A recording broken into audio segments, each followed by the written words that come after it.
Video number 18 है। Last video में हम डिस्कस कर रहे थे अबाउट टिंडल इफेक्ट। तो टिंडल इफेक्ट आपको एग्जाम में आता है तो आपको डायग्राम और सिंपली लिख देना है कि कोलाइडल पार्टिकल के द्वारा लाइट के स्कैटरिंग को ही टिंडल इफेक्ट कहते हैं। बाकी तो हमने डिटेल में बताया, बट आप इतना भी लिख देंगे तो दैट इज सफिशिएंट। थोड़ा सा इसका डायग्राम देख लेते हैं, जिसको कि जिगमॉन्डी ने माइक्रोस्कोप के द्वारा बताया था। तो जैसे हमने ये एक कोलाइडल सोल्यूशन ले लिया, ये हमारे पास एक बीकर है जिसमें कि कोलाइडल सोल्यूशन है, इसमें जो है हमारा कोलाइडल सोल्यूशन भरा हुआ है। और इसके बाद यहाँ पर माइक्रोस्कोप, यहाँ पर जो है एक माइक्रोस्कोप रखा हुआ है, माइक्रोस्कोप से ऑब्जर्व किया गया, माइक्रोस्कोप क्लियर। अब उसके बाद प्रकाश की लाइट ट्रांसफर, यहाँ से जो है किसी सोर्स से जो है लाइट ट्रांसफर की जा रही है। इसमें ये आपका सॉल्यूशन है, ये कोलाइडल सॉल्यूशन है। यहाँ पर जो है ट्रांसफर ऑफ लाइट जब ट्रांसफर होती है तो कुछ इस तरीके से लाइट जो है ट्रांसफर हो रही है। अब क्या हो रहा है देखिए यहाँ पर, अब ये जो बन रहा है that is known as Tyndall cone, इसी को बोलते हैं, this is called Tyndall cone. यही जो बन रहा है, जो लाइट दिखाई दे रही है, प्रकाश जो गुजर रहा है कोलाइडल सॉल्यूशन से, तो जो लाइट की जो पाथ है उसी को हम बोलते हैं Tyndall cone. This is known as Tyndall cone. यही क्या है आपका टिंडल कोन है, and this is Tyndall effect. कोई भी एक डायग्राम आप बना देंगे तो हो जाएगा। और ये क्या है आपका कोलाइडल सॉल्यूशन, क्लियर। तो ये हो गया टिंडल इफेक्ट आपका इन डिटेल में। अब नेक्स्ट टॉपिक जो है नेक्स्ट हम डिस्कस करेंगे। नेक्स्ट हमारी प्रॉपर्टी, अब तक हाँ 5 हो गए हैं। नेक्स्ट हमारी प्रॉपर्टी है electrical charge on colloidal solution. Electrical charge on colloidal particle या कोलाइडल सॉल्यूशन।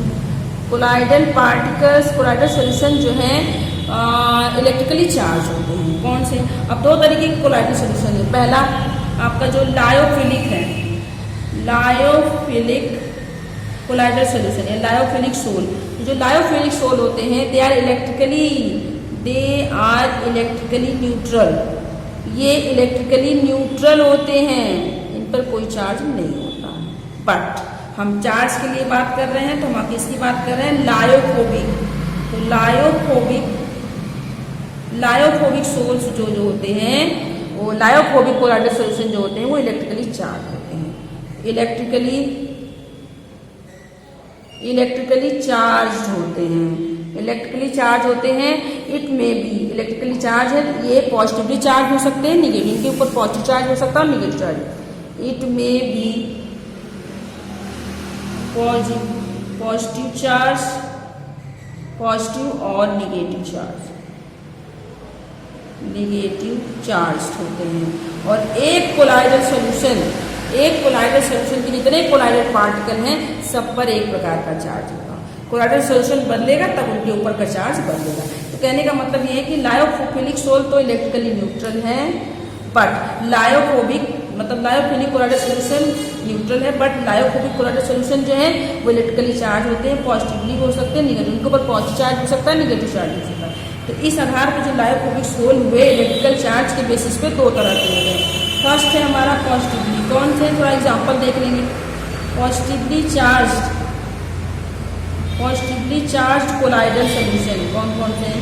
कभी कभी एग्जाम में दे देता है कि लायोफिलिक सोल और लायोफोबिक सोल को एक्सप्लेन करिए, उसके बाद उसमें दे देता है कि कुछ एग्जाम्पल दे दिया और पूछ लिया कि इसमें से कौन सा पॉजिटिवली चार्ज कोलाइडल सॉल्यूशन है, कौन सा निगेटिवली चार्ज है। पॉजिटिवली चार्ज कोलाइडल सॉल्यूशन, तो कुछ एग्जाम्पल आप याद रखिए कि ऐसे कोलाइडल सॉल्यूशन जिनके ऊपर पॉजिटिव चार्ज है, that is ferric hydroxide sol, ferric hydroxide colloidal solution. और देखेंगे नेक्स्ट हमारे पास और एग्जाम्पल है दैट इज क्रोमियम हाइड्रोक्साइड हो गया। उसके बाद है हमारे पास that is calcium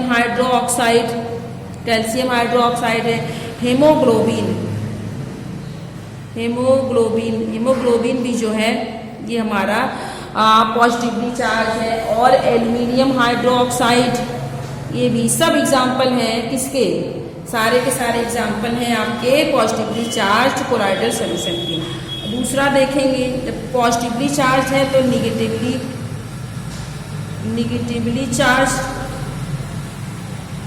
negatively charge मतलब ऐसे कोलाइडल सोल्यूशन जिनके ऊपर निगेटिव चार्ज है। तो निगेटिवली चार्ज कोलाइडल सोल्यूशन कौन से होंगे? That is negatively charge colloidal solution हमारे देख लीजिए, जैसे एग्जाम्पल के तौर पे आर्सेनिक सल्फाइड, इसके ऊपर निगेटिव चार्ज है। इसके अलावा मेटल सोल्स कौन कौन से, लाइक जैसे कॉपर है, गोल्ड है, प्लैटिनम है, सिल्वर है, ये सब जो है निगेटिवली चार्ज है। स्टार्च, क्ले, ठीक है। अब यहीं पर एक क्वेश्चन हम बना लेते हैं। कुछ एग्जाम्पल दे दिया कि following colloidal solutions are given. जैसे हमारे पास है फॉलोइंग, एक एग्जाम्पल हमने ले लिया, फॉलोइंग कोलाइडल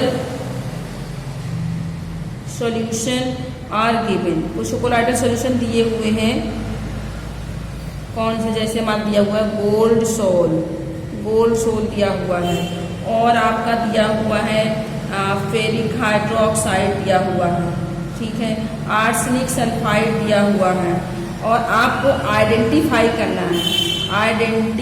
करना है कि कौन सा पॉजिटिवली चार्ज है और कौन सा निगेटिवली चार्ज है। तो आप क्या करेंगे भाई, पॉजिटिव चार्ज वाले कौन से हैं, अभी मैंने बताया पॉजिटिव चार्ज वाले, इसमें से कौन से पॉजिटिव चार्ज है, कौन सा है, दैट इज फेरिक हाइड्रोक्साइड, ये पॉजिटिव चार्ज का है, याद रखेंगे। और निगेटिव चार्ज वाला कौन सा है, निगेटिव चार्ज का कौन सा है भाई, गोल्ड सोल जो है निगेटिव चार्ज है, और आपका आर्सेनिक सल्फाइड भी निगेटिव चार्ज है। क्लियर। अब ये हो गया कि कोलाइडल सॉल्यूशन इलेक्ट्रिकली चार्ज होते हैं। क्यों इलेक्ट्रिकली, इनके ऊपर इलेक्ट्रिकल चार्ज क्यों डेवलप हो जाता है? तो नेक्स्ट टॉपिक है origin of charge on colloidal solution. तो कोलाइडल सॉल्यूशन पर, कोलाइडल पार्टिकल पर जो है चार्ज क्यों होता है, इलेक्ट्रिकली चार्ज क्यों होते हैं? पहला, ड्यू टू फ्रिक्शन की वजह से, ड्यू टू फ्रिक्शन सिंपल सा लिखते हैं, फ्रिक्शन की वजह से। किसके बीच में, तो लिखेंगे सिंपल सा, due to friction between colloidal particle, due to friction between colloidal particle and dispersion medium, simple सा इसको डिस्पर्जन मीडियम। तो कोलाइडल पार्टिकल और डिस्पर्जन मीडियम के बीच में फ्रिक्शन होने की वजह से जो है उनके ऊपर चार्ज डेवलप हो जाता है। कोलाइडल पार्टिकल्स के ऊपर चार्ज कैसे डेवलप हो जाता है, क्योंकि कोलाइडल पार्टिकल और डिस्पर्जन मीडियम के बीच में फ्रिक्शन होता है, तो उस वजह से इनके ऊपर चार्ज डेवलप हो जाता है। इसके अलावा चार्ज क्यों डेवलप हो सकता है, इलेक्ट्रॉन लेने की वजह से, इलेक्ट्रॉन कैप्चर कर लें, इलेक्ट्रॉन कैप्चर बाय एयर, इनको इलेक्ट्रॉन मिल जाए एयर से। तो क्या इसका सिंपल से आप इसको डिफाइन कर सकते हैं, colloidal particle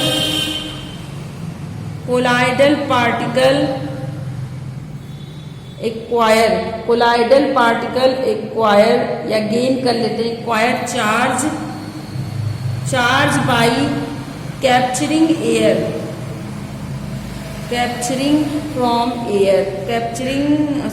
colloidal particle acquire charge, colloidal particle के ऊपर चार्ज डेवलप हो जाता है bye capturing electron from air. या ब्रीडिंग आर्क मेथड में जब कोलाइडल पार्टिकल बनते हैं कोलाइडल सॉल्यूशन, तो उसके द्वारा भी ये इलेक्ट्रॉन इनके ऊपर आ सकता है और इनके ऊपर चार्ज डेवलप हो सकता है। तो हमने देखा कि सिंपल से देखें, इसमें हमने क्या देखा, शॉर्टकट में देखें कि जो कोलाइडल पार्टिकल्स होते हैं वो चार्ज इलेक्ट्रिकली चार्ज होते हैं। लायोफोबिक सोर्स जो हैं उनके कोलाइडल पार्टिकल चार्ज होते हैं और वो पॉजिटिवली चार्ज हो सकते हैं, निगेटिवली चार्ज भी हो सकता है। तो मतलब colloidal solution positively charge colloidal solution हो सकता है, निगेटिवली चार्ज भी हो सकता है। अब इनके ऊपर पॉजिटिवली चार्ज कौन से, निगेटिवली चार्ज कौन से, हमने देखा। उसके बाद इनके ऊपर चार्ज क्यों डेवलप हो रहा है, क्योंकि या तो एयर से इलेक्ट्रॉन ले रहे हैं इस वजह से, या फिर डिस्पर्स फेज और डिस्पर्जन मीडियम के कणों के बीच में घर्षण होने की वजह से भी जो है इनके ऊपर चार्ज डेवलप हो जा रहा है। क्लियर है। नेक्स्ट अगली प्रॉपर्टी हम नेक्स्ट डिस्कस करेंगे। नेक्स्ट प्रॉपर्टी है हमारी दैट इज इलेक्ट्रोफोरेसिस।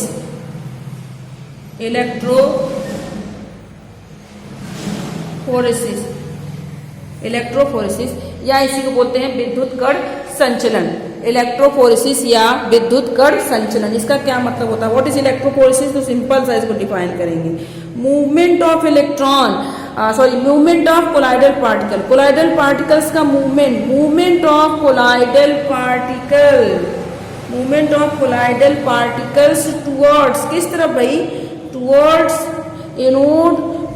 एनोड और कैथोड। क्यों हो रहा है टुवर्ड्स? अब देखिए हमने कहा कोलाइडल पार्टिकल का मूव करना एनोड या कैथोड की तरफ, ड्यू टू, किस वजह से? Due to the influence movement of colloidal particle towards anode और cathode under the influence of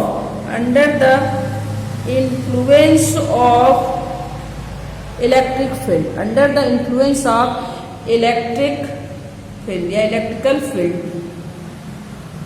तो विद्युत क्षेत्र के प्रभाव में सिंपल सा आप डिफाइन कर सकते हैं, इलेक्ट्रिक फील्ड की उपस्थिति में कोलाइडल पार्टिकल्स का एनोड या कैथोड की तरफ मूव करना ही इज कॉल्ड इलेक्ट्रोफोरेसिस, विद्युत कण संचलन। ठीक है, नाम से ही है कि विद्युत क्षेत्र के प्रभाव में कोलाइडल पार्टिकल्स का एनोड या कैथोड की तरफ मूव करना ही क्या कहलाता है? इलेक्ट्रोफोरेसिस। इसको एक्सप्लेन करेंगे आप, देखिए पाई डायग्रामेटिकली हम इसको एक्सप्लेन करने के लिए एक यू ट्यूब है हमारे पास, एक यू आकार का ट्यूब ले लेते हैं। एक यू आकार का ट्यूब है और इस यू आकार के ट्यूब में इलेक्ट्रिक फील्ड जनरेट। सबसे पहले इस यू आकार के ट्यूब में हम क्या भर देते हैं? Colloidal solution. इसमें क्या भर दिया? कोलाइडल सोल्यूशन इसमें भर देते हैं, कोलाइडल सोल्यूशन। अब इलेक्ट्रोफोरेसिस जो इफेक्ट है विद्युत कण संचलन, वो ये भी सिद्ध करता है कि कौन सा कोलाइडल सोल्यूशन पॉजिटिवली है, कौन सा निगेटिव चार्ज है। तो ये हमारे पास हो गया दैट इज यू ट्यूब। अब इसमें हमने क्या भर दिया? कोलाइडल सोल्यूशन भर दिया। अब क्या करना है? अब इसमें इलेक्ट्रिक फील्ड जनरेट कर देना है। तो इसमें हम एक तरफ एनोड लगा दें और दूसरी तरफ कैथोड लगा दें। एक तरफ हम इसमें कैथोड और दूसरी तरफ एनोड, एक सिरे पर एनोड लगा देते हैं और दूसरे सिरे पर कैथोड। तो ये निगेटिवली चार्ज, ये पॉजिटिवली चार्ज। तो ये क्या हो गया? एनोड हो गया और ये क्या हो गया? आपका कैथोड हो गया।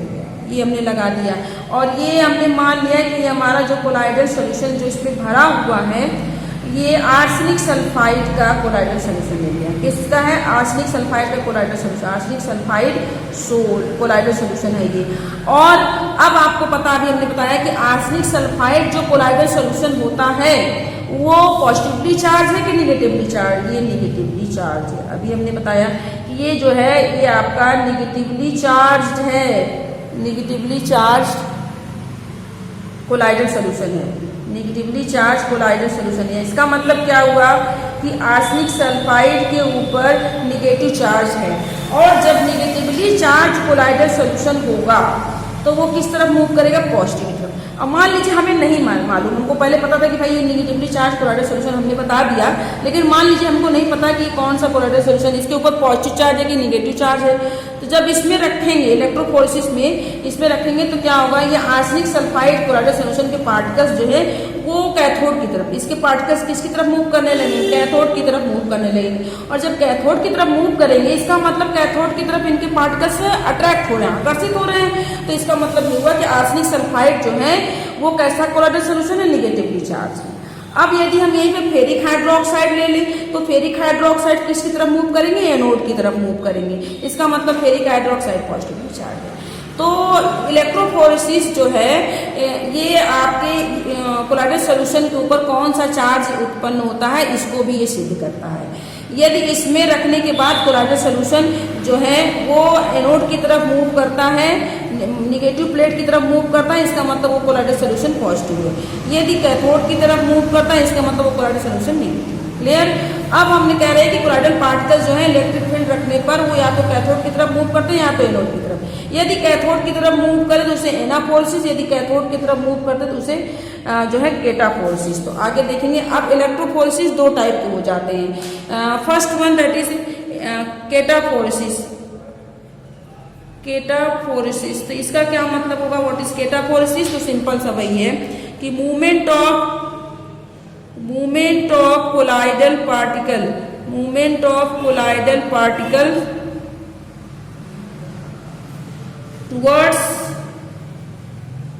Towards cathode. केटापोलिसिस का मतलब है कैथोड, धन कण संचलन, उसको बोलते हैं धन कण संचलन, towards cathode due to influence of electric field की उपस्थिति में, due to influence of electric field. Clear. And the next one है हमारा दैट इज एनापोलिसिस। एनापोलिसिस का क्या मतलब हुआ? एनापोलिसिस का मतलब है कि मूवमेंट ऑफ, सिंपल सा यही, movement of colloidal particle,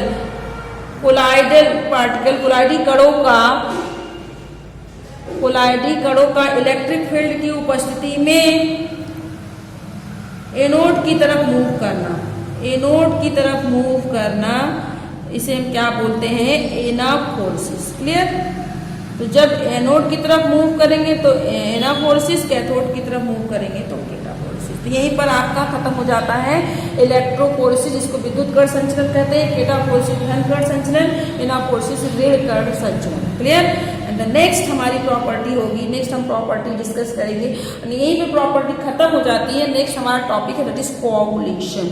next topic है हमारा दैट इज कोऑगुलेशन। तो ये हमने अब तक सारी प्रॉपर्टी पढ़ी, किसके बारे में? अबाउट हमने इसके बारे में डिस्कस किया कि कोलाइडल सॉल्यूशन की क्या क्या प्रॉपर्टीज हैं। एंड द नेक्स्ट टॉपिक है हमारा दैट इज कोऑगुलेशन। कोऑगुलेशन क्या होता है, या इसी को बोलते हैं स्कंदन, क्लॉटिंग। कोऑगुलेशन क्या है? That is clotting of, simply इसको कह सकते हैं clotting of colloidal solution. Colloidal solution मतलब कोलाइडल सॉल्यूशन का थक्का जम जाना, कोलाइडल सॉल्यूशन का थक्का बनना, ये क्या कहलाता है? कोऑगुलेशन। इसको एक्सप्लेन करेंगे व्हाट इज कोऑगुलेशन। कोऑगुलेशन क्या है? तो देखेंगे कि द प्रेसिपिटेशन ऑफ, प्रेसिपिटेशन का मतलब ये है कि उसका सॉल्यूशन का प्रेसिपिटेट बन जाना, सॉलिड में कन्वर्ट हो जाना। तो the precipitation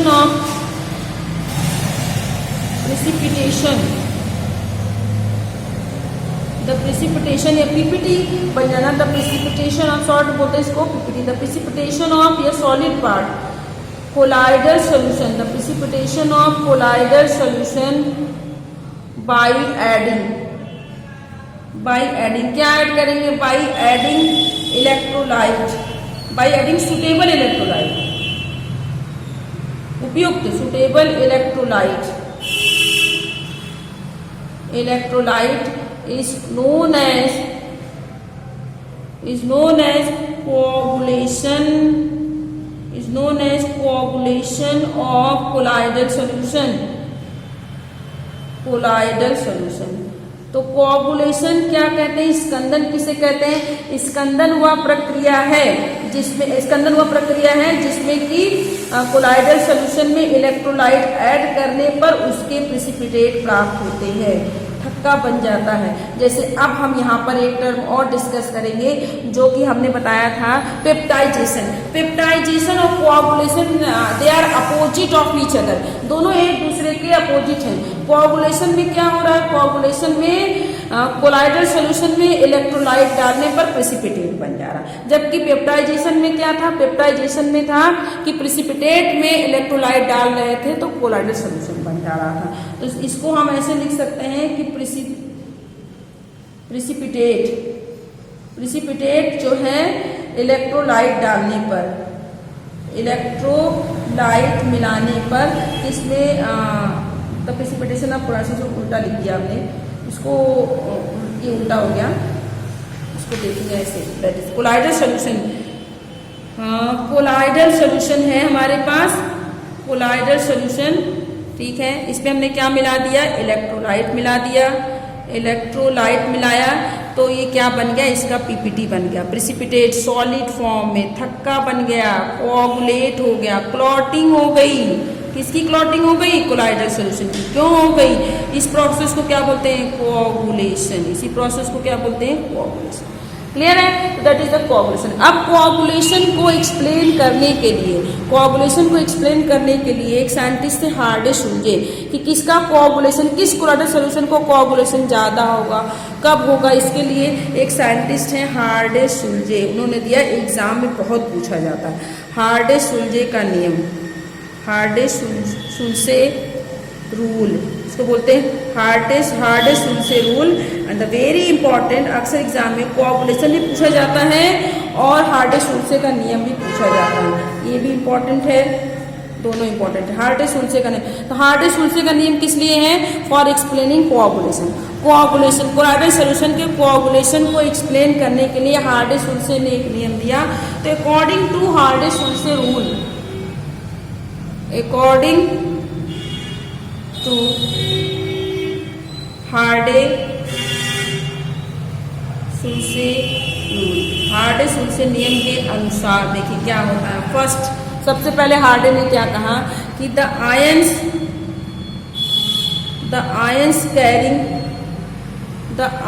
carrying opposite charge, जो आयंस अपोजिट चार्ज जिनके पास होगा opposite charge to the colloidal particles के अपोजिट चार्ज होगा, आर इफेक्टिव फॉर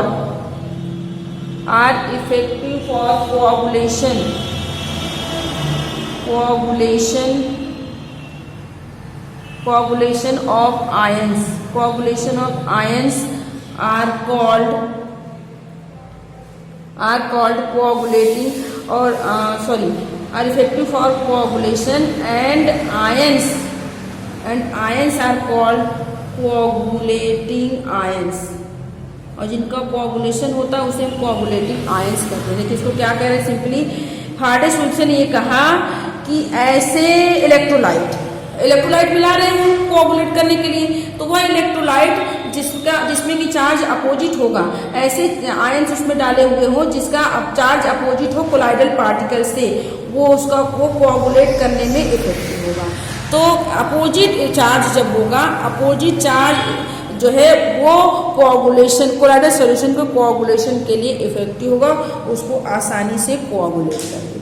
क्लियर, तो दो अपोजिट चार्ज मिलेंगे तो आकर्षण होगा और उसमें कोआगुलेशन हो जाएगा। इसलिए इलेक्ट्रोलाइट का चार्ज और कोलाइडल पार्टिकल के चार्ज अपोजिट होंगे तो बड़े आसानी से उनके बीच में कोआगुलेशन हो जाता है। नेक्स्ट वीडियो में